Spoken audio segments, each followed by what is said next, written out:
जय हिंद दोस्तों। आज हम पॉलिटी की क्लास 4 में 300 से 400 तक के महत्वपूर्ण प्रश्नों के बारे में जानेंगे जो रेलवे परीक्षाओं में बार बार पूछे जाते हैं। तो क्लास स्टार्ट करने से पहले जो भी भाई बहन चैनल पर नए आए हैं वो चैनल को सब्सक्राइब कर लें, वीडियो को शेयर कर दें। चलें आगे। बात करें भारतीय संविधान की 10वीं अनुसूची किससे संबंधित है, तो आंसर हो जाएगा दल बदल विरोधी कानून से। दल बदल विरोधी कानून किस संशोधन द्वारा जोड़ा गया? 52वां संशोधन 1985 में जोड़ा गया। आगे बात करें, दल बदल विद्रोह कानून को मजबूत करने वाला संशोधन कौन सा है? 51वां संशोधन 2003। अनुच्छेद 110 किससे संबंधित है? धन विधेयक से। किससे हो जाएगा? धन विधेयक से संबंधित है। धन विधेयक की सिफारिश कौन करता है? राष्ट्रपति के द्वारा की जाती है। ठीक। धन विधेयक कहाँ पेश किया जाता है? केवल लोकसभा में। धन विधेयक कहाँ किया जाता है? लोकसभा में पेश किया जाता है। धन विधेयक को राज्यसभा कितने दिन तक रोक सकती है? अधिकतम 14 दिन तक रोक सकती है। बजट को किस नाम से भी जाना जाता है? वार्षिक वित्तीय विवरण के नाम से भी बजट को जाना जाता है। बजट किस अनुच्छेद में है? अनुच्छेद 112 में। भारत का पहला बजट किसने प्रस्तुत किया? आर.के. शनमुगम चेट्टी 1947 में। भारत का पहला रेल बजट किसने प्रस्तुत किया? जॉन मथाई 1948 से 49 में। रेल बजट और सामान्य बजट कब मिलाए? 2017 में इनको मिलाए। अंतरिम बजट किसे कहते हैं? अस्थायी बजट चुनाव से पहले वोट ऑन अकाउंट किस अवधि के लिए होता है? 2 महीने के लिए। वोट ऑफ अकाउंट कितनी अवधि के लिए होता है? 2 महीने के लिए। भारत में वित्त विधेयक कहाँ प्रस्तुत होता है? लोकसभा में प्रस्तुत होता है। संविधान में राष्ट्रपति की न्यूनतम आयु कितनी होती है? 35 वर्ष। संविधान में मुख्यमंत्री की न्यूनतम आयु 25 वर्ष। लोकसभा की भी 25 वर्ष। राज्यसभा के सदस्य की न्यूनतम आयु 30 वर्ष होती है। लोकसभा सदस्य की न्यूनतम आयु 25 वर्ष होती है। राष्ट्रपति का वेतन किस कोष से मिलता है? संचित निधि। भारत की जो संचित निधि है। उपराष्ट्रपति का वेतन किसे दिया जाता है? राज्यसभा सभापति के रूप में भी दिया जाता है। उच्च न्यायालय का मुख्य न्यायालय जो न्यायालय है उसका मुख्यालय कहाँ है? कौन तय करता है? राष्ट्रपति के द्वारा तय किया जाता है। उच्च न्यायालय का मुख्य न्यायाधीश किसके द्वारा नियुक्त होता है? राष्ट्रपति के द्वारा नियुक्त होता है। भारत का पहला उच्च न्यायालय कहाँ स्थापित हुआ? कलकत्ता में 1862 में हुआ था। कहाँ पर? कलकत्ता 1862। न्यायिक पुनरावलोकन की शक्ति किसके पास है? सर्वोच्च न्यायालय और उच्च न्यायालय के पास। सर्वोच्च और उच्च न्यायालय के पास। न्यायिक सक्रियता का तात्पर्य है न्यायपालिका का सक्रिय हस्तक्षेप। जनहित याचिका PIL सबसे पहले किस वर्ष लागू हुआ? 1980 में। किस वर्ष? 1980। संविधान में कुल कितने प्रकार की न्यायिक व्यवस्था है? एकीकृत न्यायपालिका है। कैसी पालिका है? एकीकृत न्यायपालिका। सर्वोच्च न्यायालय किस प्रकार का न्यायालय है? संघीय न्यायालय। किस प्रकार का? संघीय। उच्च न्यायालय का मुख्य न्यायाधीश हटाने का प्रस्ताव कौन ला सकता है? संसद ला सकती है। कौन? संसद के द्वारा हटाया जाता है। राज्यपाल का कार्यकाल कितने वर्ष का होता है? 5 वर्ष का होता है कार्यकाल। राज्यपाल का शपथ कौन दिलाता है? उच्च न्यायालय का मुख्य न्यायाधीश राज्यपाल को शपथ दिलाता है। मुख्यमंत्री का कार्यकाल कितना होता है? विधानसभा का विश्वास प्राप्त रहने तक। मुख्यमंत्री की नियुक्ति कौन करता है? राज्यपाल के द्वारा की जाती है। राज्यसभा को स्थायी सदन क्यों कहा जाता है? यह कभी भंग नहीं होती, इसलिए इसे स्थायी सदन कहा जाता है। राज्यसभा में कितने सदस्य चुने जा सकते हैं? 238 सदस्य चुने जाते हैं और 12 नामांकित की जाते हैं जिन्हें मनोनीत किया जाता है। लोकसभा में अधिकतम कितने सदस्य हो सकते हैं? 552 हो सकते हैं। राज्यसभा में अधिकतम सदस्य कितने हो सकते हैं? 250।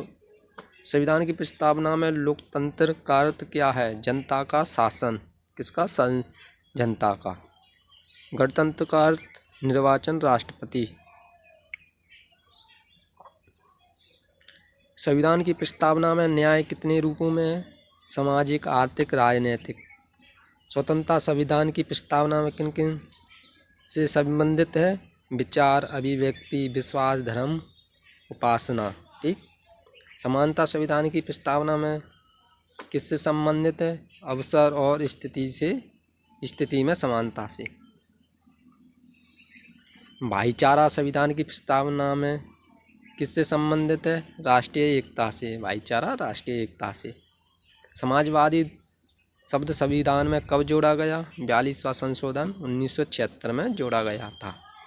धर्मनिरपेक्ष शब्द 42वां संशोधन 1976 में इसे भी जोड़ा गया था। प्रस्तावना को संविधान का अंग किसने माना? केशवानंद भारती 1973। प्रस्तावना को संविधान की प्रस्तावना किसे कहते हैं? प्रस्तावना को संविधान की प्रस्तावना किसने कहा? सर्वोच्च न्यायालय ने कहा। प्रस्तावना न्यायालय में लागू करने योग्य या नहीं? लागू करने योग्य नहीं है। संविधान की मौलिक संरचना को बदला जा सकता है या नहीं? नहीं बदला जा सकता। मौलिक अधिकार कितनी है? 6। पहले 7 थे, एक को हटा दिया गया, संपत्ति के अधिकार को। ठीक। संपत्ति का अधिकार कब हटाया गया?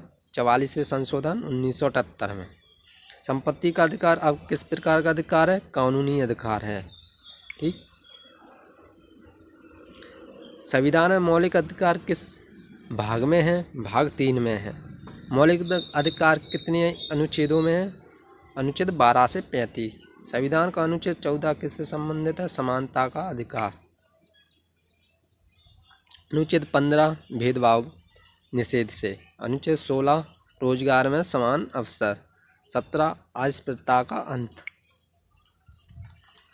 18 की बात करें, उपाधियों का अंत। 19 स्वतंत्रता का अधिकार। 20 में अपराधों के संबंध में संरक्षण। अपराधों के संबंध में जो संरक्षण। अनुच्छेद 21 जीवन एवं स्वतंत्रता। अनुच्छेद 21A शिक्षा का अधिकार। अनुच्छेद 22 गिरफ्तारी के संरक्षण। ठीक, गिरफ्तारी का जो संरक्षण। अनुच्छेद 23 की बात करें अब, मानव तस्करी एवं जबरन श्रम निषेध। ठीक, शोषण के विरुद्ध वाला हो जाएगा। अनुच्छेद 24 किससे संबंधित है? बाल श्रम का निषेध। अनुच्छेद 25 किससे संबंधित? धार्मिक स्वतंत्रता से। किससे? धार्मिक स्वतंत्रता से संबंधित है। अनुच्छेद 26 धार्मिक संस्थाओं की स्वतंत्रता से। धार्मिक संस्थाओं की स्वतंत्रता। 27 में धार्मिक कर का निषेध। अनुच्छेद 28 धार्मिक शिक्षा का निषेध। ठीक। 29 में अल्पसंख्यक सांस्कृतिक अधिकार। अल्पसंख्यकों के जो सांस्कृतिक अधिकार हैं। अनुच्छेद 30 में अल्पसंख्यकों को शिक्षा संस्थान स्थापित करने का अधिकार। ठीक। अनुच्छेद 32 संवैधानिक उपचारों का अधिकार। संवैधानिक उपचारों का अधिकार। अनुच्छेद 33 सशस्त्र बलों के अधिकार। ठीक। आगे बात करें, अनुच्छेद 35 मौलिक अधिकार लागू करने के कानून। मौलिक कर्तव्य किस अनुच्छेद में? अनुच्छेद 51A में। मौलिक कर्तव्यों की संख्या 11 है। कितनी है? 11। मौलिक कर्तव्य किस संशोधन से जोड़े गए? 42वां जो संशोधन 1976 में हुआ उससे जोड़े गए। 11वां कर्तव्य किस संशोधन से जोड़ा गया? 86वां संशोधन 2002 में जोड़ा गया। नीति निर्देश तत्व संविधान के किस भाग में है? भाग 4 में है, जिन्हें आयरलैंड के संविधान से लिया गया। नीति निर्देश तत्व कहाँ से लिए गए? आयरलैंड के संविधान। नीति निर्देश तत्व की प्रकृति कैसी है? गैर न्यायिक। एक गैर न्यायिक है। नीति निर्देश तत्व किस अनुच्छेद से किस अनुच्छेद तक है? अनुच्छेद 36 से 51 तक। अनुच्छेद 39 किससे संबंधित है? समान वेतन से, वेतन भत्ते से। अनुच्छेद 40 पंचायतों की स्थापना से। अनुच्छेद 41 काम का अधिकार। ठीक। 42 में प्रस्तुति लाभ से। अनुच्छेद 43 उचित मजदूरी, मजदूरी जो उचित है। अनुच्छेद 44 समान नागरिक संहिता। ठीक। अनुच्छेद 45 प्रारंभिक शिक्षा, प्रारंभिक जो शिक्षा। अनुच्छेद 46 अनुसूचित जाति जनजाति हित। अनुच्छेद 47 में पोषण स्तर और स्वास्थ्य, पोषण स्तर और स्वास्थ्य। अनुच्छेद 48 गो संरक्षण। 50 न्यायपालिका को कार्यपालिका से अलग करना, ठीक, पृथक करना। अनुच्छेद 51 अंतर्राष्ट्रीय शांति से, अंतर्राष्ट्रीय जो शांति। संविधान का भाग 4 किससे संबंधित है? मौलिक कर्तव्य से। किससे? मौलिक कर्तव्य। संविधान का भाग 5 किससे संबंधित? केंद्र सरकार से। संविधान का भाग 6 किससे संबंधित है? राज्य सरकार से। किससे? राज्य सरकार से। संविधान का भाग 9 किससे संबंधित है? पंचायत से। पंचायत जो राज्य व्यवस्था है उससे। क्लास पसंद आई हो तो लाइक करें, शेयर करें तथा चैनल को सब्सक्राइब करें। धन्यवाद।